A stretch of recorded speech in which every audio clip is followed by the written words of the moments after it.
찬송가 28장 찬송 드리겠습니다.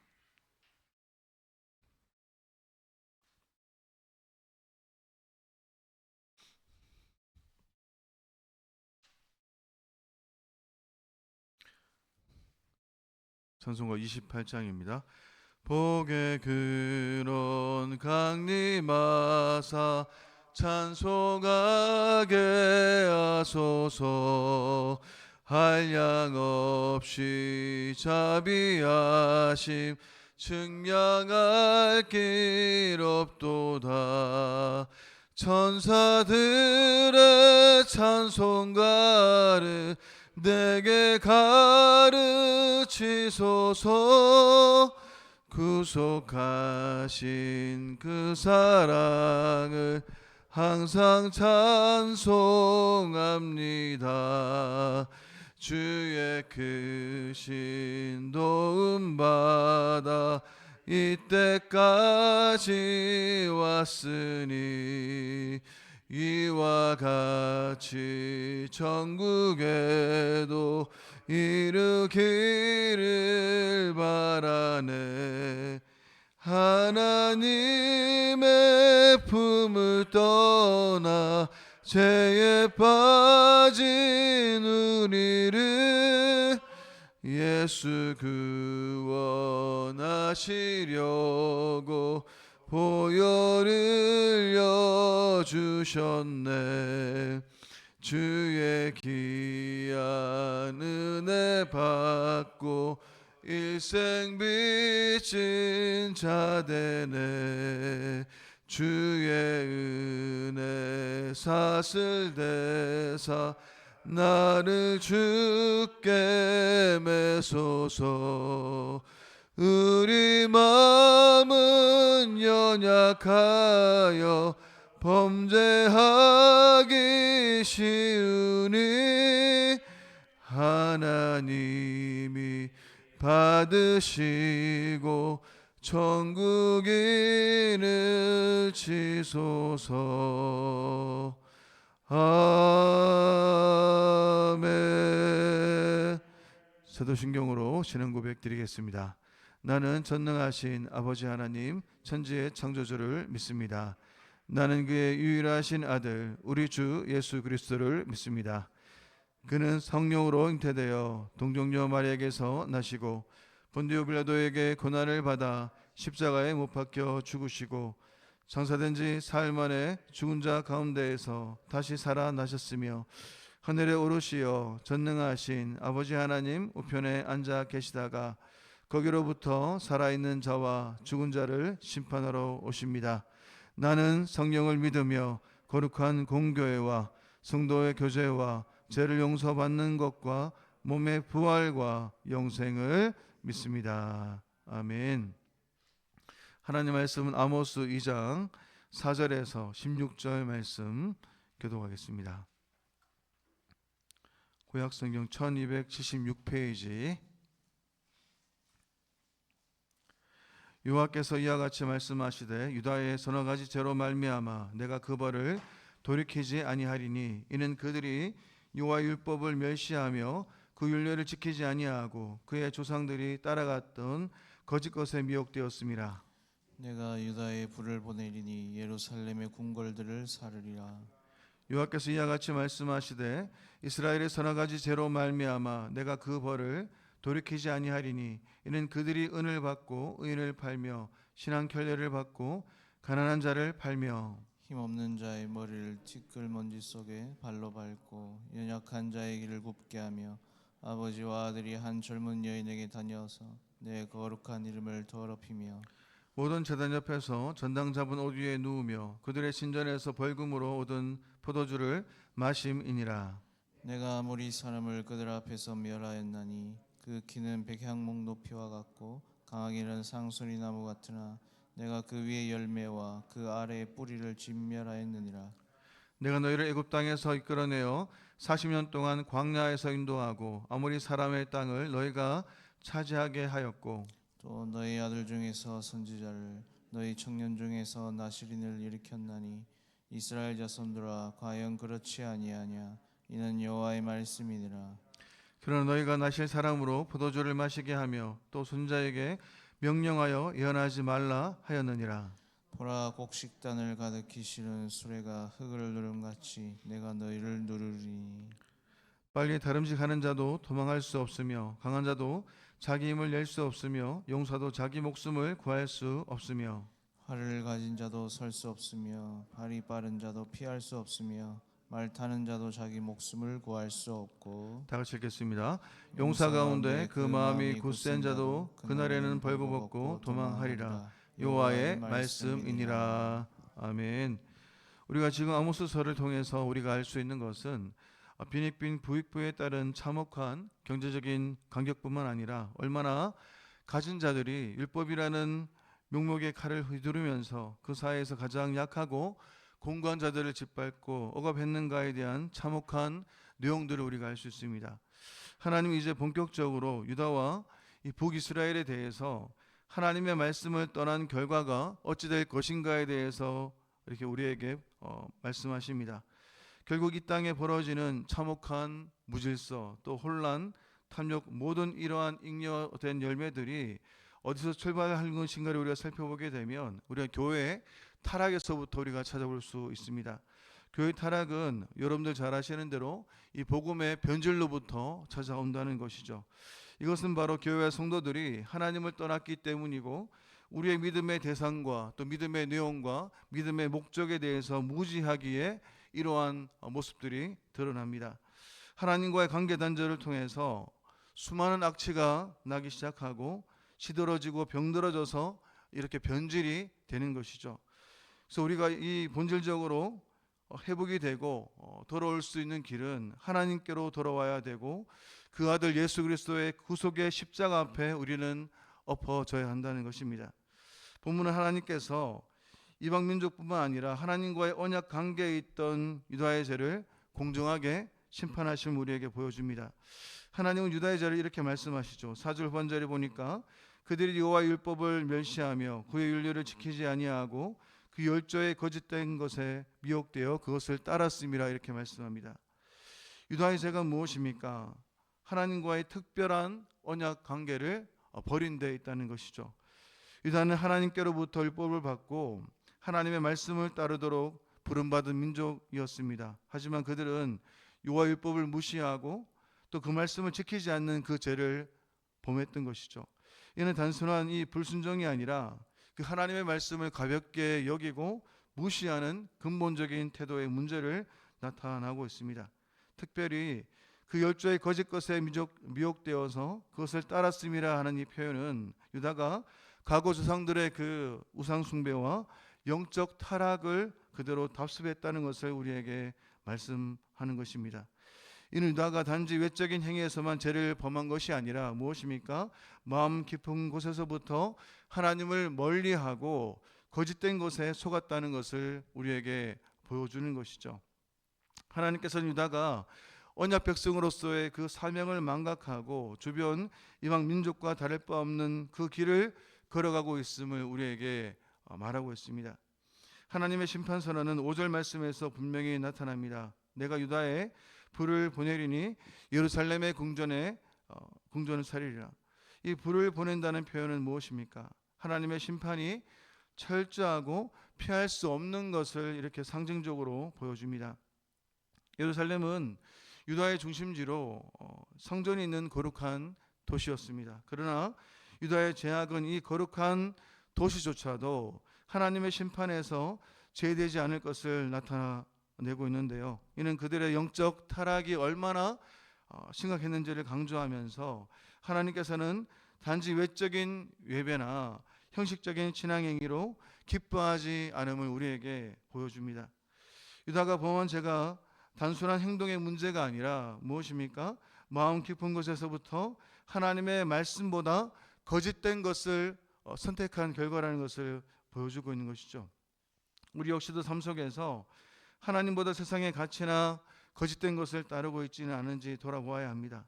하나님의 말씀을 소홀히 여기는 그 태도는 결국 우리를 영적 타락으로 이끌 수 있다는 것을 우리는 경계해야 하는 것이죠. 결론적으로 아모스 2장 4절과 5절 말씀은 하나님과 언약을 맺은 백성의 배교가 얼마나 심각한 죄인가를 우리에게 보여줍니다. 하나님의 심판은 단순히 벌을 내리는 것이 아니라 그분의 정의와 거룩함을 드러내면서 또 우리가 하나님의 뜻을 살아가도록 우리를 부르시고 있는 것입니다. 하나님의 심판은 단순히 열방에만 머물지 아니하고 하나님의 백성에게도 동일한 공의로 이렇게 적용된다는 것을 우리에게 보여주고 있습니다. 이 말씀이 어떤 뜻입니까? 우리에게 하나님의 말씀을 삶의 기준으로 삼으라고 이렇게 촉구하는 것입니다. 우리가 하나님의 말씀을 가벼이 여기고 멸시하게 되면 우리의 마음은 어떠할까요? 거짓된 것들로 우리의 마음이 이렇게 가득 찬다는 것이죠. 오늘 우리의 마음을 우리는 하나님 앞에서 돌아봐야 합니다. 하나님 말씀에 우리의 마음을 두고 있습니까? 하나님 아는 지식을 소망하면서 여러분들 살아가고 계십니까? 아니면 다른 거짓 것들, 다른 욕망들이 우리의 마음에 자리 잡고 있습니까?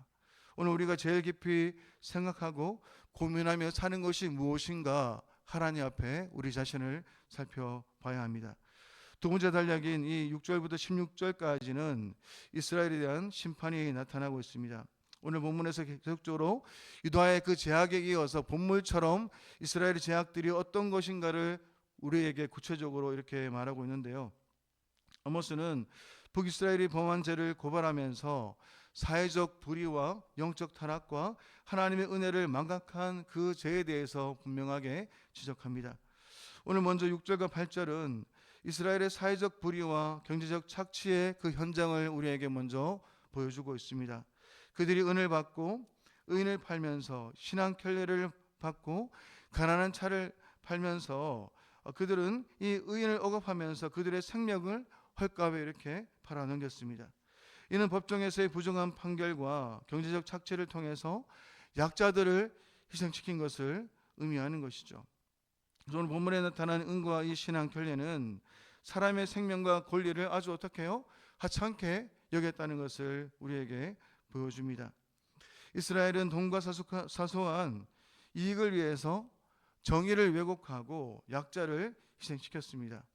이는 단지 사람 사이의 문제가 아니라 바로 하나님의 정의를 대적하는 심각한 죄악이라는 것을 우리에게 말하고 있는 것이죠. 또 7절에서는 어떤 말씀이 있습니까? 힘없는 자의 머리를 티끌먼지 속에 발로 받고 연약한 자의 길을 굳게 하며 아버지 아들이 한 젊은 여인에게 다녀서 내 거룩한 이름을 더럽히며 이렇게 말씀합니다. 힘없는 자는 가난한 자를 의미하죠. 이들은 가난한 자를 그렇게 짓밟으면서 연약한 자를 힘들게 만드는 그러한 삶을 살았습니다. 또한 아버지와 아들이 한 젊은 여인에게 드나들면서 하나님의 이름을 이렇게 더럽혔다라고 말하고 있습니다. 이것은 성적 타락과 가족 간의 도덕적 붕괴를 나타낼 뿐만 아니라 돈 없고 힘없는 가난한 여인을 그를 짓밟는 현실을 우리에게 보여주고 있는 것입니다. 이것은 바로 하나님의 거룩한 백성이 마땅히 지켜야 할 윤리적인 기준을 완전히 저버린 그러한 상태라는 것이죠. 이는 하나님의 거룩함을 모독하는 행위라는 것입니다. 이스라엘이 하나님과 언약 관계를 철저히 이렇게 버렸다는 것을 보여주고 있는 것입니다. 그들은 하나님을 섬기는 대신 자기 욕심과 자기 욕망과 탐욕에 따라서 행동하면서 하나님의 이름을 이렇게 더럽혔다는 것을 우리에게 말하고 있습니다. 왜 이렇게 되었습니까? 그들은 하나님의 말씀을 철저하게 잊었을 뿐만 아니라 하나님의 그 은혜를 망각했기에 이러한 상태로 타락할 수밖에 없었다는 것입니다. 오늘 저와 여러분의 모습은 어떠합니까? 오늘 우리의 모든 삶 속에서 우리가 하나님과는 다르게 살고 있는 우리의 모습들은 하나님의 이름을 망각하고 또 하나님 말씀을 우리가 따르지 아니하고 그 하나님을 모르는 무지함에서부터 이러한 삶이 드러난다는 것입니다. 오늘 계속적으로 9절과 12절에 있는 말씀에도 하나님의 은혜를 망각해서 타락해버린 이스라엘의 영적인 상태에 대해서 우리에게 고발하고 있습니다. 9절 말씀, 우리 9절 말씀 같이 한번 읽어보겠습니다. 내가 아모리 사람을 그들 앞에서 멸하였나니 그 키는 백항목 높이와 같고 강하기는 상수리 나무 같으나 내가 그 위의 열매와 그 아래의 뿌리를 진멸하였느니라. 하나님은 과거에 이스라엘을 애굽에서 구원하시고 가나안 종복으로 이끄셨습니다. 강하디 강한 이 아모리 사람들을 쫓아내 주셨습니다. 40년을 광야에서 이끌어 인도하셨던 그 하나님이 그들과 함께 하셨음을 우리에게 말씀해 주고 있는 것입니다. 이것은 바로 이 땅에 있는 것 자체가 무엇입니까? 이것이 하나님의 은혜의 증거임을 우리에게 말씀하고 있습니다. 하지만 이스라엘은 하나님의 은혜를 망각하고 하나님을 배반했음을 말하고 있습니다. 이제는 하나님의 말씀을 듣기 싫어합니다.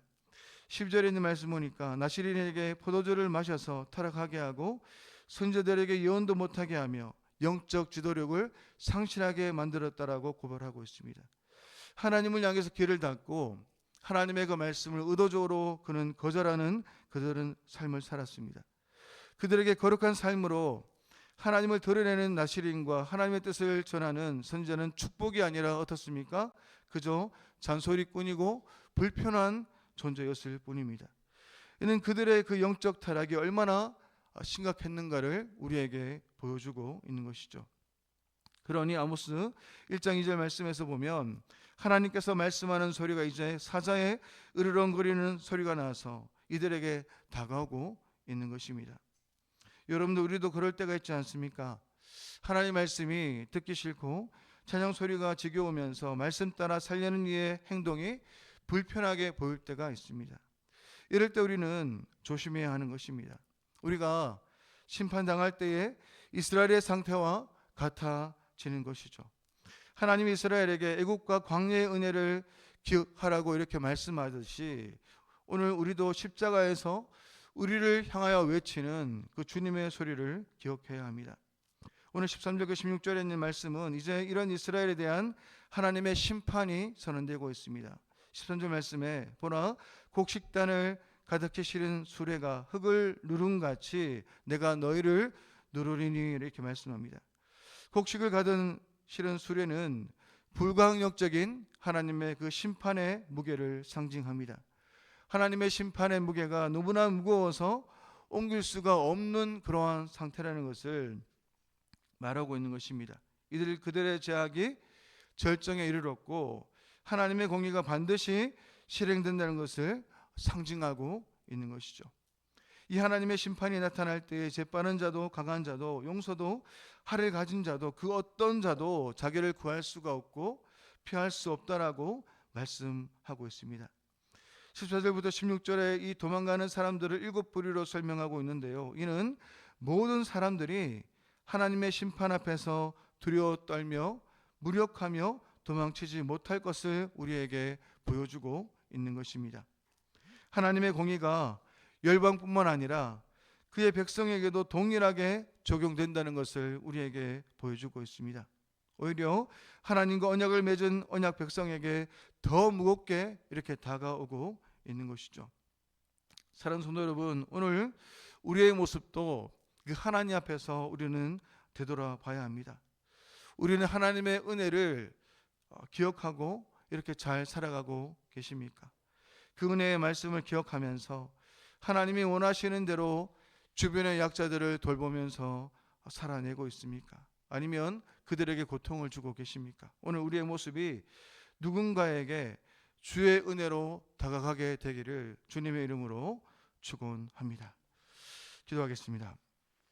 살아계신 하나님 아버지, 아모스를 통해서 유다와 이스라엘의 죄악을 돌아보면서 오늘 우리의 모습을 우리가 바라보게 됩니다. 아모스 시대의 참혹한 사회생활을 바라보면서 그 근본적인 출처가 하나님을 떠나고 그 말씀을 무시한 결과임을 우리가 하나님 앞에 고백합니다. 하나님 말씀을 귀하게 여기면서 약자를 돌보고 정의를 실천하는 삶을 살아낼 수 있도록 우리를 불쌍히 여겨 주옵소서. 하나님 아버지, 이스라엘 가운데 말씀이 없지 않았습니다. 그러나 그들은 그것을 가볍게 여기는 삶을 살고 하나님을 떠난 삶을 살았습니다. 우리가 하나님 말씀에 온전히 반응할 수 있는 우리의 모든 삶이 될 수 있도록 불쌍히 여겨 주옵소서. 가슴이 찢어져도 하나님 말씀이라면 순종할 수 있는 믿음이 발동되는 그러한 자녀들 될 수 있도록 우리 가운데 찾아와 주옵소서. 오늘도 주님의 은혜를 기억하면서 항상 감사와 순종으로 응답하는 우리의 모든 삶이 될 수 있도록 우리 가운데 함께하여 주옵소서. 거룩하신 예수님의 이름으로 기도드립니다. 아멘. 하늘에 계신 우리 아버지, 아버지의 이름을 거룩하게 하시며 아버지의 나라가 오게 하시며 아버지의 뜻이 하늘에서와 같이 땅에서도 이루어지게 하소서. 오늘 우리에게 일용할 양식을 주시고 우리가 우리에게 잘못한 사람을 용서하여 준 것 같이 우리 죄를 용서하여 주시고 우리를 시험에 빠지지 않게 하시고 악에서 구하소서. 나라와 권능과 영광이 영원히 아버지의 것입니다. 아멘.